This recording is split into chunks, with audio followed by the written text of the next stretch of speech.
It started as this dumb thing. Some kid threw their own backpack into the air to be funny.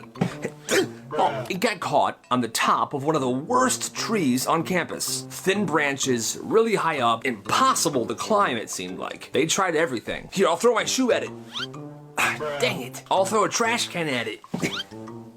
Dang it. Nothing was working. That's when one kid suggested this. Guys, we should call Squirrel Boy. No way, dude. Bro, we can't call Squirrel Boy. But there was no other option. So every school has that one kid. Well, this school had Squirrel Boy. He wore fingerless gloves. He said things like, "The ground is only a suggestion." He once perched on top of the basketball hoop during a game. "Get on from there." He scaled the brick wall on the side of the school building just to prove a point. And one time, he sat at the top of the flagpole for the entire lunch period, perched. Everybody would make fun of him, but on that day, they needed him. Somebody texted him. 10 minutes later, jogged around the corner eating trail mix. Didn't ask what happened. He saw the backpack, he saw the tree, and he knew what he had to do. I got this. He literally climbed the entire tree in like 3 seconds, and he threw that backpack down.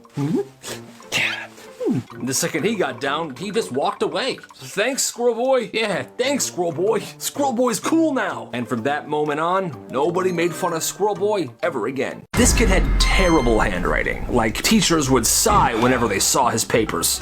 Good Lord. So when this kid's class had to turn in a handwritten essay, he decided he was gonna actually try. I'm gonna actually try. So the night before it was due, he sat down. He had his pencil there, and he was ready to get to work. He took his time. If a word was sloppy, he erased it, and he did it again. Slowed the letters down. He was doing a really good job. The next day, he turned it in proud. It wasn't perfect, but it was way, way better than how he usually writes. Well, get this, the teacher looks at it and goes, whose handwriting is this?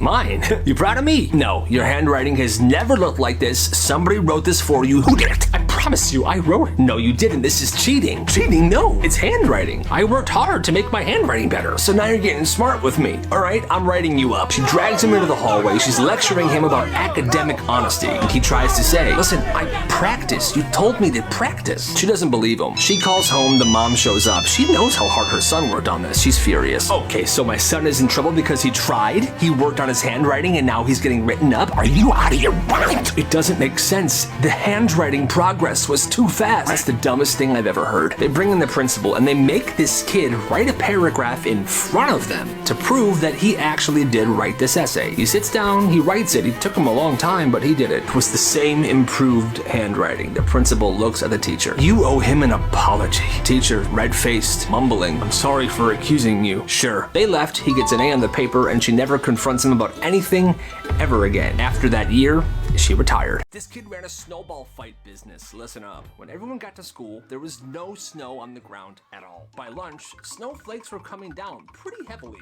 And by 3 p.m., there was an entire foot of snow. So, during the last few periods of the day, everyone's talking about this snowball fight. Yo, there's so much snow outside. You heard about the snowball fight we're gonna have? I'm so excited. Kids are talking strategies. Some of them are picking teams. But here's the twist. The entire snowball fight, well, that was Kyle's idea. I'm Kyle. That was my idea. And Kyle wasn't thinking about teams or strategies, none of that. Kyle was thinking business. Because he knew the storm was coming. He checked the radar the night before.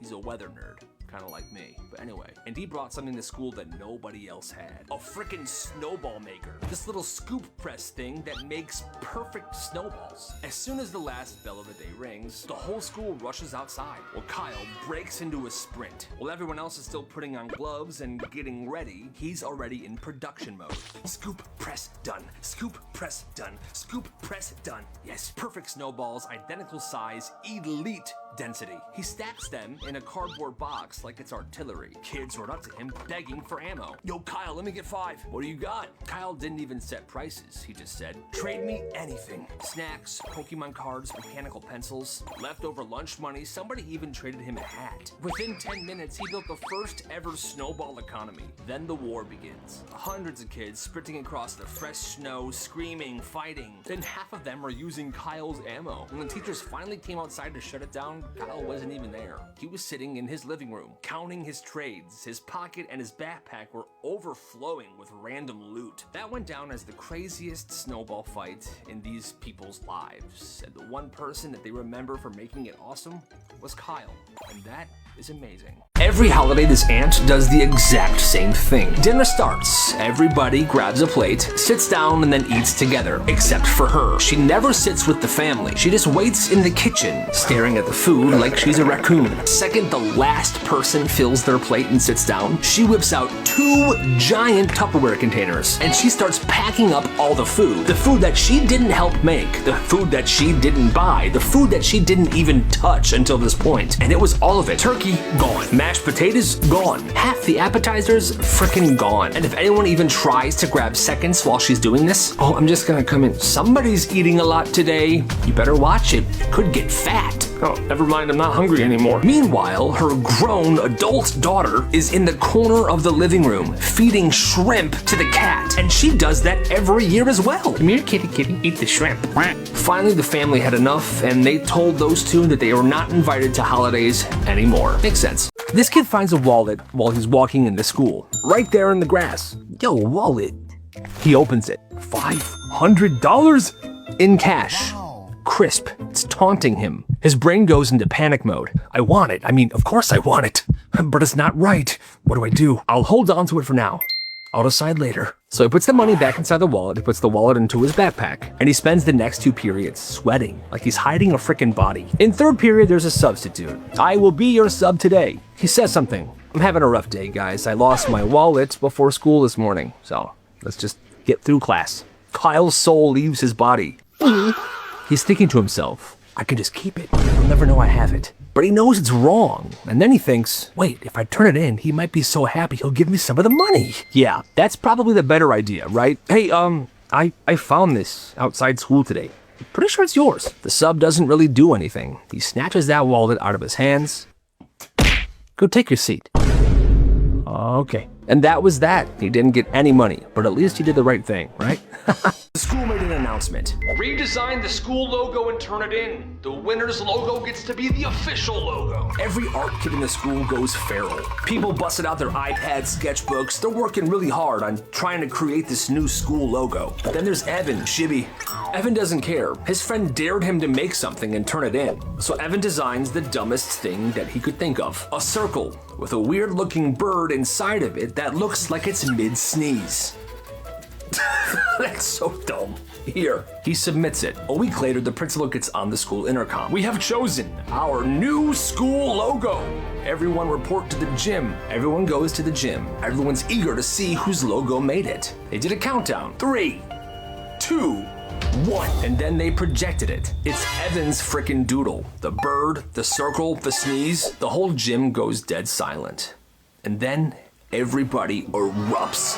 Bro's a genius. Yo, Evan cooked. Make him class president. Teachers are clapping. They print it out on shirts. It's being sold at the sports games. It's on the website. It's on the gym floor. This logo is everywhere. And Evan becomes an absolute frickin' legend. I'm a frickin' legend.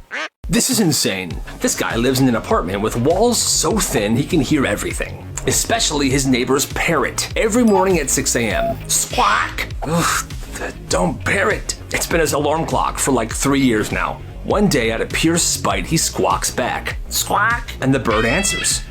They get into a full-on call and response beef. He squawks, then the parrot squawks. He squawks, the parrot squawks. It's become this kind of language. He will whistle while he's cooking, and he can hear the parrot whistling as well. This goes on for weeks. Then suddenly he's over it. He just stops engaging with his parrot altogether. The next day there's a knock on his door.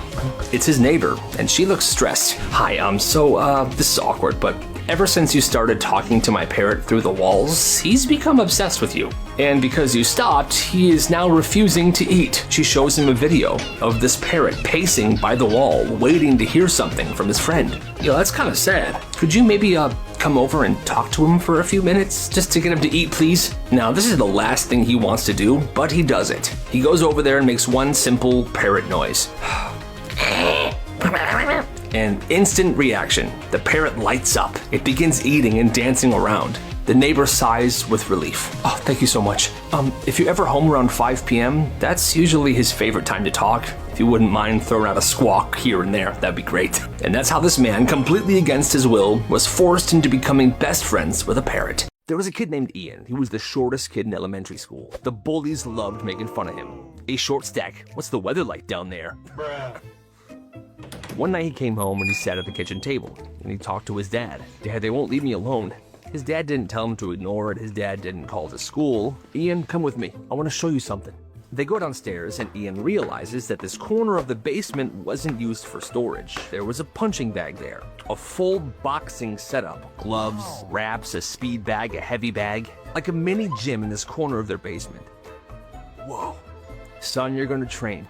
You're not gonna train to hurt them. You train so you don't feel so helpless. So Ian starts practicing every day, day after day, and he's getting pretty good. Then, one day in the cafeteria, Ian's carrying his lunch. He walks past the bullies' table and he tries to ignore them. One of the bullies steps up and smacks the tray into his face.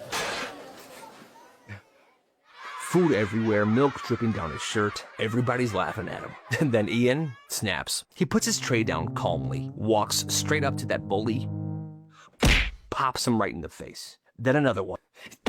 Clean, quick punches. The bully's stunned. He falls down. He's like, all right, stop. All right, stop.